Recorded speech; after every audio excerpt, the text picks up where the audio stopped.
السلام عليكم ورحمه الله وبركاته. حبايبنا اخواتنا طلاب اولى ثانوي في كل مكان، عاملين ايه يا اولاد؟ سموا الله وصلوا على رسول الله. طبعا زي ما وعدت حضرتك ان من هنا ورايح حل الواجب بعد كده هيكون فيديو على قناه اليوتيوب. طبعا ناس كتيره كانت بعد الحصه بتقعد تسالني على اسئله، مستر طب اخترت دي ليه؟ طب مستر ما اخترتش دي ليه؟ عشان كده يا جماعه، عشان التساؤلات دي كلها قررت ان انا احل لك الواجب فيديو تفصيلي على قناه اليوتيوب، عشان ما تقعدش تسال نفسك انا حليت دي ليه وما حليتش دي ليه. تمام يا ولاد؟ طبعا احنا هنبدا من اول الوحده الثانيه، والوحده الاولى كنت ببعت الواجب بتاعها PDF على جروب الواتساب. هعمل فيديو لحل الواجب الوحده الاولى كلها، يعني هعمل فيديو كده هحل في واجب فيديو الوحده الاولى كلها. هبدا دلوقتي من اول الدرس الثاني، الدرس الاول قصدي، في الوحده الثانيه، ده هيكون في صفحه 24. اول سؤال عندي يا اولاد بيقول لي ايه؟ قوه الدوله من قوه حاكمها تتوافق العباره السابقه على، يبقى هو عايز من دول فتره قوه، فتره قوه يبقى عصر الدوله القديمه، لان انا قلت لك ان انا كان عندي 3 فترات قوه: عصر الدوله القديمه، عصر الدوله الوسطى، عصر الدوله الحديثه. ما بين كل قوه وقوه فتره ضعف. فانا اول فتره قوه عندي كان عصر الدوله القديمه، او اسمه عصر بناة الاهرامات. يمكن المصري القديم السير بدفع المياه. ده سؤال ربط ما بين الدرس اللي فات بتاع عوامل قيام الحضارات ودرس جديد. ده اولاد سؤال بيكون سؤال ربط. بيقول لك انا ممكن امشي بدفع المياه. طبعا دفع المياه يبقى من الجنوب اهو، من الجنوب الى الشمال.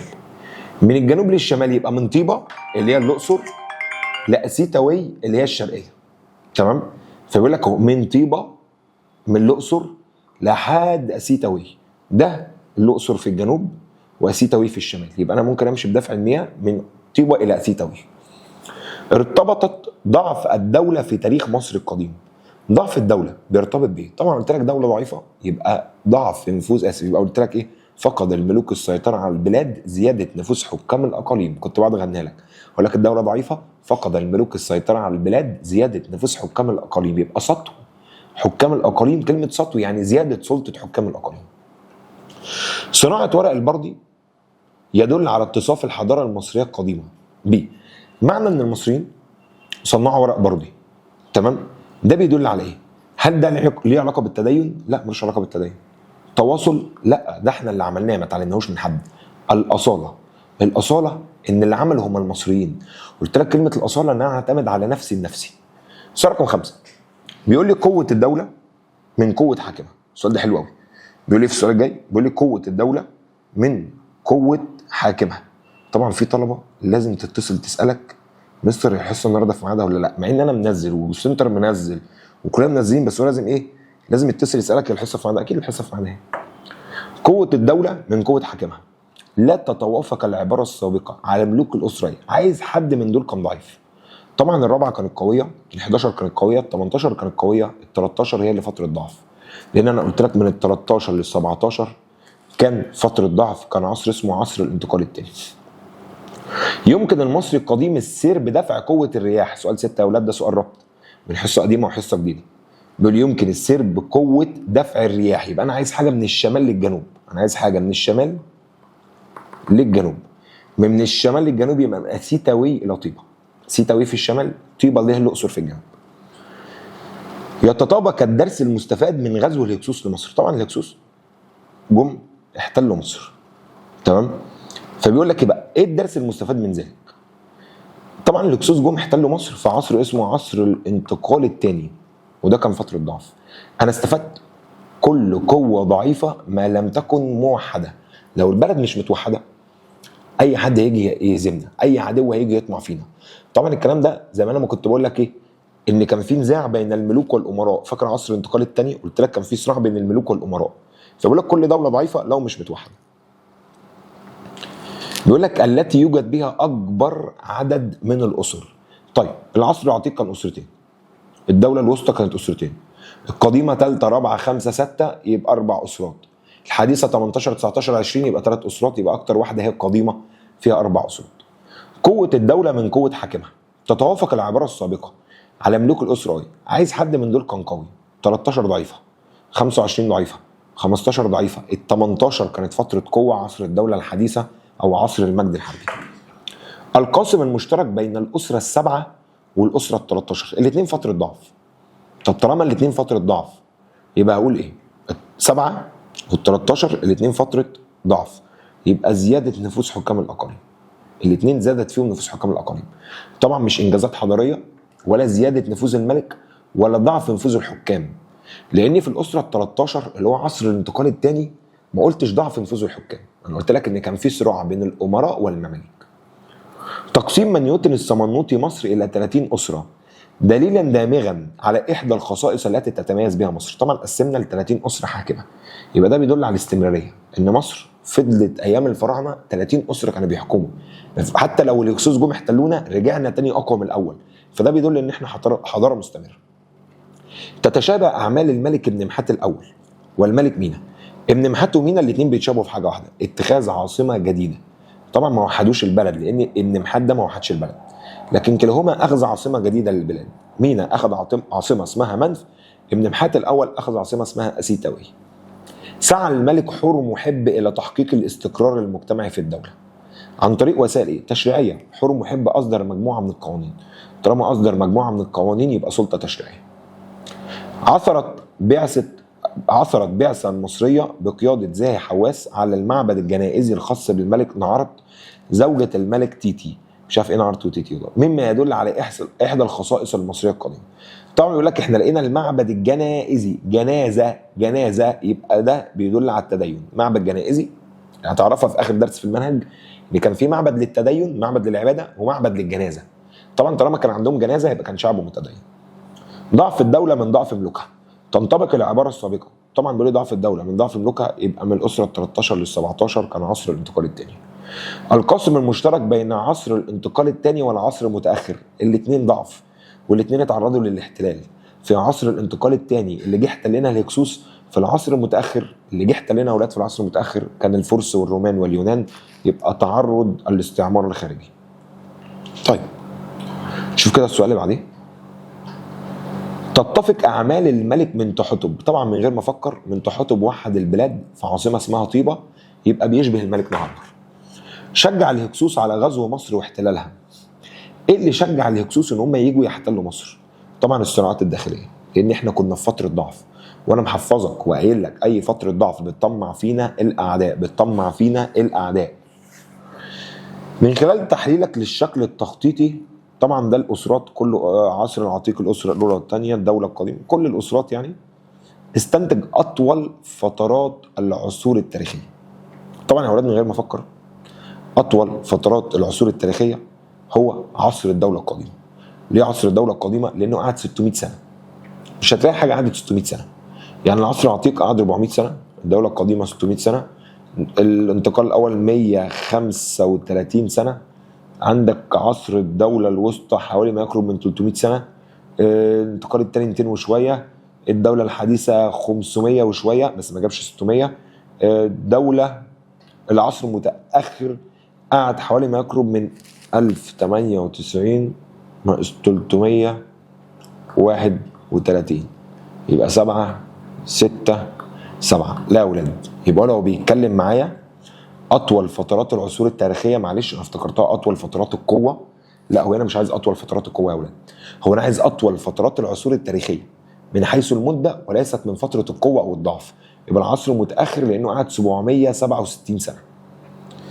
يقول احدى الحكماء: طوبي للذي يحمي البلاد. طوبي يعني المجد، بيقول لك هنا طوبي يعني المجد للذي يحمي البلاد. طوبي للذي يحمي البلاد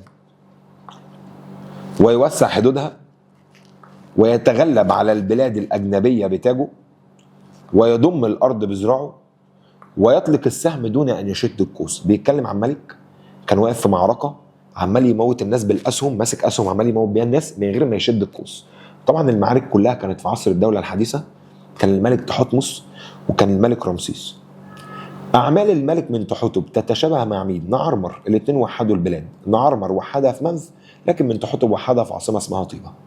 اهتمت حتشبسوت بإرسال الأسطول التجاري إلى بلاد بنط، وسجلت تلك الرحلة على جدران معابدها الجنائزي في الدير البحري، وأحضرت البعثة بخور وعطور وأشجار استوائية وحيوانات مفترسة وجلود.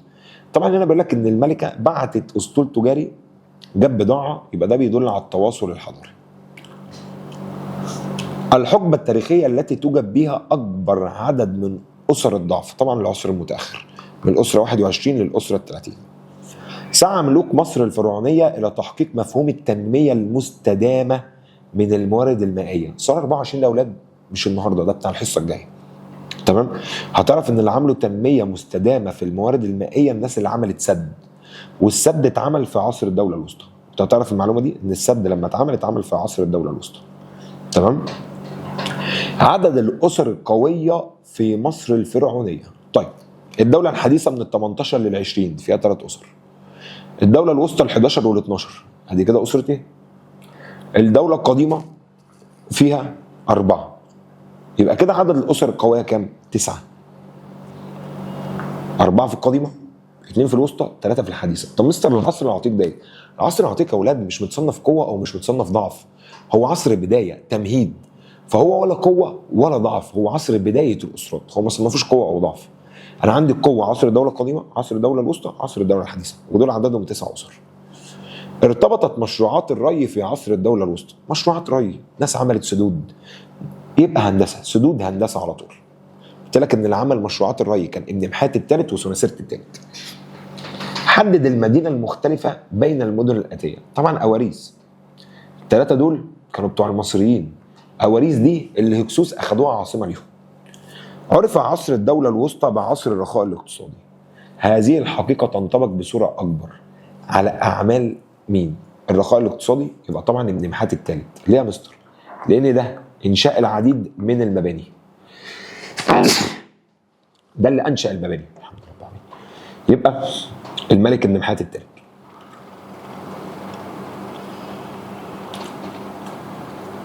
في اختلاف الاصدقاء شماتة اعداء الوطن، واختلاف الاخوه فرصه للمتربصين. تنطبق العباره السابقه طبعا على عصر الانتقال الثاني، لان احنا لما وقعنا في بعض اللي جه احتلنا كانوا الهكسوس. اي من المدن التاليه كان لها دورا في الحفاظ على انجازات الملك نعرمر.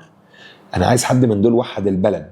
المدن الاتيه التي كان لها الدور في الحفاظ على انجازات الملك نعرمر، مش منف. منف دي هي اللي عملها نعرمر. انا عايز مدينه حافظت على انجازاته، يعني مدينه حافظت على الوحده، يبقى طيبه طبعا. لكن منف دي عملها نعرمر نفسه. اي من الملوك التاليه جمع بين القوه وفي نفس الوقت التسامح. طبعا رمسيس الثاني. ليه يا مستر؟ لان رمسيس الثاني بعد ما كسب الحرب عمل اول معاهده سلام.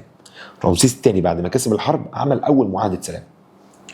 ارتبطت قوه الدوله في تاريخ مصر القديم. قوه الدوله كانت مرتبطه بايه؟ طبعا قوه الملك. ملك قوي تبقى دوله قويه. لكن نفوذ حكام الاقاليم دي فتره الضعف. اذا كان الملك ابن محات الثالث منحها من طيبه الى اسيتاوي. من طيبه يعني من الجنوب، لاسيتاوي يعني الشمال. لو المراكب هتتحرك من الجنوب للشمال فانها تنقله او تنقله سوف تسير عن طريق الانحدار. من الجنوب للشمال هو انحدار نهر النيل. طب من الشمال للجنوب ده قوه الرياح. ده يا ولاد لازم تكون حاضر درس اسمه عوامل قيام الحضارات عشان تعرف تجاوب الاسئله اللي هي بتاعت الميه دي. ارتبط قوه تاريخ الدوله في تاريخ مصر القديم. قوه الدوله بيرتبط بايه؟ طبعا قوه الملك. لا يمكن للإنسان التخلي عن حق مقاومة من يعتدون عليه بالقوة لأخذ حياته منه. هذه العبارة السابقة طبعا يا أولاد الانتقال الثاني لما الهكسوس جم احتلوا البلد وأحموا استيرادهم من أواريس مستخدما سلاح العجلات الحربية. حدد المدينة المختلفة بين المدن الآتية. أنا عايز مدينة مختلفة. طبعا الفيوم ملهاش علاقة باللي احنا فيه، دول أسسهم الفراعنة، دي ملهاش أي علاقة بالفراعنة. تتشابه نهاية الأسرة السادسة. الأسرة السادسة قامت فيها ثورة ونقلنا البلد من فترة قوة لفترة ضعف. مع الأسرة الأولى لا، ال11 لا، 13 لا، ال12. الأسرة السادسة دي آخر فترة قوة. ال12 هي آخر فترة قوة. كان عصر الدولة الوسطى الأسرة ال11 وال12. فال12 دي كانت آخر أسرة في قوة، آخر أسرة قوة في عصر الدولة الوسطى. والستة آخر أسرة قوة في عصر الدولة القديمة. من ملوك مصر الفرعونية اهتماما بانشاء مشروعات البنيه الزراعيه. بنيه زراعيه يا ولاد السؤال ده لسه هتعرفوه الحصه الجايه لما اجي اشرح الزراعه. لما اشرح الزراعه هتعرف ان في ملك عمل سد. الملك اللي عمل سد هو الملك ابن محات الثالث. لا تسقط الدوله من الخارج الا بعد ضعف اهلها من الداخل. هذه العباره السابقه على اي من العصور الفرعونيه. الدوله مش تخرج او الدوله مش هتقع الا لما تضعف من جوه. طبعا هنا عصر الانتقال الثاني، لما كان في نزاع بين الملوك والامراء، واللي جه احتل البلد هم الهكسوس. لعبت منفى ادوار متعدده عبر التاريخ. طبعا منفى يا اولاد كانت ليها دور سياسي كده كده عشان هي حققت الوحده، وكان ليها دور اجتماعي لان برضو الوحده حاجه اجتماعيه، اللي هي الوحده بين اهل الشمال واهل الجنوب، اللي هي كان المصاهره. فمنف ما كانش لها دور عسكري لان منف ما حاربتش، منف وحده سياسي واجتماعي. توجد علاقه بين قوه الملك، ولو الملك قوي هيؤدي ذلك الى ايه؟ استقرار اوضاع الدوله السياسيه، الدوله هتبقى قويه، لكن طبعا مش زياده نفوذ حكام الاقاليم. تركز الفكر الاستراتيجي لدى ملوك العصر العتيق في، طبعا ملوك العصر العتيق هنا يقصد بها الملك مينا، انشاء عاصمه سياسيه لتامين الوحده. طب مستر ما اهتموا بالاعياد الدينيه، ده مش فكر استراتيجي ده فكر ديني. طب المصاهره وازدواج الالقاب ده فكر اجتماعي مش فكر استراتيجي. الفكر الاستراتيجي هو انشاء عاصمه سياسيه لتامين الوحده. سقطت اخر اسره فرعونيه في مصر نتيجه اخر اسره اللي هي الاسره ال30 وقعت بسبب الاحتلال الاجنبي، يبقى الغزو الخارجي. نقل ابن محات الاول العاصمه من طيبه الى اسيتاوي لتحقيق اهداف، طبعا زراعه يبقى سياسيه واقتصاديه. من خلال تحليلك للشكل التخطيطي اكثر فترات العصور التاريخيه، بيقول لك اكثر فتره من العصور التاريخيه. بص يا اولاد تعالى كده متفقين ان القديمه والمتاخره دي 600 سنه ودي 767 سنه، فدول اطول فترات اصلا. هو عايز اقصر فترات، عندي الدوله الوسطى والانتقال الثاني. نمسك الدوله الوسطى. الدوله الوسطى من 2065 ل 1775 يبقى صفر. بصوا يا اولاد انا كده اصلا فاشل في الرياضه مش هكدب عليكم، فانا هحسبها على الاله. 290 سنه. طب الانتقال الثاني فين؟ الانتقال الثاني من 1775 ل 1570 205. يبقى اقصر واحد في الموجودين دول في الاختيارات طبعا هو عصر الانتقال الثاني 205 سنه، ده اقصر واحد. كان اختيار الملك نعرمر مكان مدينه منف عاصمه له على اساس ايه؟ هو اختار منف عشان تبقى في النص ما بين اهل الشمال وبين اهل الجنوب. مش كان في مصر مقسومه لاهل الشمال واهل الجنوب؟ فمين اختار منف في النص بين اهل الشمال واهل الجنوب؟ يبقى اختار على اساس جغرافي. يدل نجاح المصري القديم في اقامه نهضه اقتصاديه شامله، على عرف يعمل نهضه اقتصاديه، عرف يحقق نهضه في البلد، يبقى استثمار الموارد وتنميتها. انقسمت مصر سياسيا في عصر الاضمحلال الثاني. عصر الاضمحلال الثاني هنا يقصد بيها اللي هو عصر الانتقال الثاني. مصر انقسمت لقسمين، قسم في الشمال وقسم في الجنوب. اي وقت مصر بتنقسم لقسمين. ترتيب العواصم المصريه منذ الوحده الاولى من الاحدث للاقدم. من الاحدث انا عايز من الجديد للقديم مش من القديم للجديد. طيب اواريس، اسيتاوي، طيبه غلط لان طيبه كانت اجدد من اواريس. طيبه، اسيتا منف، اسيتاوي، منف اون دي لغايه دلوقتي صح. منف طيبه غلط وعايز من الاحدث للاقدم. اون منف غلط، لا يبقى طيبه عصر الدوله الحديثه، اسيتاوي عصر الدوله الوسطى، عندي منف عصر العتيق، واون دي كانت قبل التوحيد اصلا، اون دي كانت قبل التوحيد. ترتيب العواصم منذ الوحده التاريخيه من الاحدث للاقدم. سؤال تاني عايز من الاحدث للاقدم، من الجديد للقديم. من الجديد للقديم هي طيبه، اسيتاوي، منف. سعى ملوك العصر العتيق الى المحافظه على الوحده التاريخيه وكان منها المصاهره. طبعا المصاهره ده اسلوب اجتماعي، لكن الهدف هو عايز يحقق هدف ايه؟ هو عايز يحقق هدف الوحده، يبقى هدف سياسي. هو اسلوب اجتماعي، متفقين ان هو اسلوب اجتماعي، لكن الهدف هدف سياسي. اتبع ملوك العصر العتيق سياسه ادت الى الحفاظ على وحده دولته وتماسكه من خلال بناء السفن، لا. الاهتمام بالنواحي الاقتصاديه، لا. التمييز الطبيعي، لا. الاحتفال بنفس الاعياد الدينيه هي سياسه التسامح الديني، صح. هناك مكتسبات روحيه وتقاليد اجتماعيه موروثه من العصر الفرعوني موجوده حتى الان. طب بصوا بقى بيقول لك ايه؟ حاجات موجوده من العصر الفرعوني حتى الان، الاستمراريه من غير ما افكر. قامت الدوله في السنوات الاخيره باستصلاح اكثر من 1.4 مليون فدان في منطقه شرق العوينات في الصحراء الغربيه، وهو نفس الهدف، استصلاح اراضي زراعيه. يبقى الدوله الوسطى الملك النمحات الثالث وسناسرت الثالث اهتموا بالري والزراعة وإنشاء العديد من المباني. حافظ ملوك العصر العتيق على وحدة الدولة المصرية من خلال الزواج، المصاهرة، علاقات اجتماعية طبعا.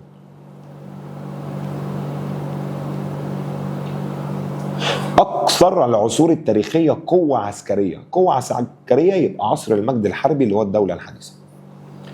أي من المدن التالية يمكن أن نطلق عليها سلة غذاء في العصر الفرعوني؟ سلة غذاء أسيتاوي عشان الزراعة. فاكر إن محت نقل العاصمة من طيبة إلى أسيتاوي عشان يكون بجوار وادي النيل فيزرع، يبقى سلة الغذاء اللي فيها أكل أسيتاوي. كان المصري القديم يميل إلى السلم ولا يخوض الحرب إلا دفاعا عن بلده. هذه المقولة تنطبق على عصر الدولة الحديثة عشان رمسيس الثاني عمل أول معاهدة سلام. إصدار الملك حور محب القوانين للقضاء على الفوضى. طبعا أصدر القوانين يبقى مع السلطة التشريعية. مستر مش لاقي في الاختيارات السلطة التشريعية، الفصل بين السلطات. كلمة الفصل بين السلطات يعني في حد بيملك السلطة التشريعية وأصدر قوانين. أهم القيم الإيجابية التي يمكن أن يتم استخلاصها من سياسة ملوك العصر العتيق. طبعا التعايش، الوحدة بين أهل الشمال وأهل الجنوب. من العواصم التي كان لها دور عسكري عبر التاريخ. طبعا عسكري يبقى طيبة عشان الملك أحمس طلع من طيبة طرد الهكسوس. من المدن التي ارتبطت بذكريات اليمة عند المصريين. يمة يعني يأس، ضعف. ضعف طبعا أواريس، لما الهكسوس أخذوا عاصمة ليهم اسمها أواريس. أولى الأخطار التي واجهت مصر في العصر الفرعوني جاءت من الحدود. طبعا الحدود الضعيفة الشمالية الشرقية. الهكسوس جم من قارة آسيا. أي حد بيهجم عليك من آسيا جاي من سينا يبقى شمالية شرقية. الحكومة المثلى هي حكومة القانون والمؤسسات، لا حكومة الرجال والأشخاص. طب أنا هنا بيقول لي الحكومة المثلى هي حكومة القانون والمؤسسات. قانون ومؤسسات يبقى حر محب، لأن هو الوحيد اللي أصدر قوانين. السؤال ده في ناس كتيرة ما عرفتش تحله عشان ما ركزوش في كلمة حكومة القانون والمؤسسات. أكد فضيلة الإمام الأكبر الدكتور أحمد الطيب شيخ الأزهر أن مصر لم تنهض إلا بسواعد شبابها. مصر مش هتنهض إلا بأهلها. اللي هيبني مصر هم المصريين، دي الأصالة. المقولة أن الحضارة المصرية القديمة لم تبح بكل أسرارها يعني أن الحضارة المصرية مش كل أسرارنا قلناها، في حاجات مخلينها لنفسنا زي التحنيط. الأصالة إن اللي بنى مصر هم المصريين. طيب بصوا يا ولاد، 3 أسئلة مقالي ولسه طبعا في مقالي تاني أكيد. تمام، هما 7 أسئلة مقالي نركز فيهم قوي. أول سؤال بيقول لي ما العلاقة بين حكام الأقاليم والأوضاع السياسية في مصر القديمة؟ طبعا هتكتب أن زيادة نفوذ حكام الأقاليم سبب في ضعف البلاد، لأنهم يمتنعون عن دفع الضرائب. يبقى زيادة نفوذ حكام الأقاليم لأن حكام الأقاليم يمتنعوا عن دفع إيه؟ الضرائب، ولم يدينوا بالولاء للملك. قوة الدولة من قوة حاكمها. ما مدى مصداقية العبارة؟ العبارة دي صادقة ولا غير صادقة؟ طبعا هي عبارة صادقة. قوة الدولة من قوة حاكمها هي عبارة صادقة. ليه؟ لأن الحكومة المركزية القوية، الحكومة المركزية اللي هو القوية اللي هو الملك، الحكومة المركزية القوية تؤدي إلى أمن واستقرار البلاد. يبقى الحكومة المركزية قوية هتؤدي لأمن واستقرار البلاد. منف، أسيتاوي، مدينتين مصريتين بناؤهما في ظروف مختلفة لتحقيق أهداف مختلفة. طبعا منف اتبنت في عصر العتيق لتحقيق الوحدة. اكتب يلا منف في العصر العتيق لتحقيق الوحدة. أسيتاوي في عصر الدولة الوسطى بجوار وادي النيل لإنشاء مشروعات زراعية. أسيتاوي عصر الدولة الوسطى بجوار وادي النيل لإنشاء مشروعات زراعية.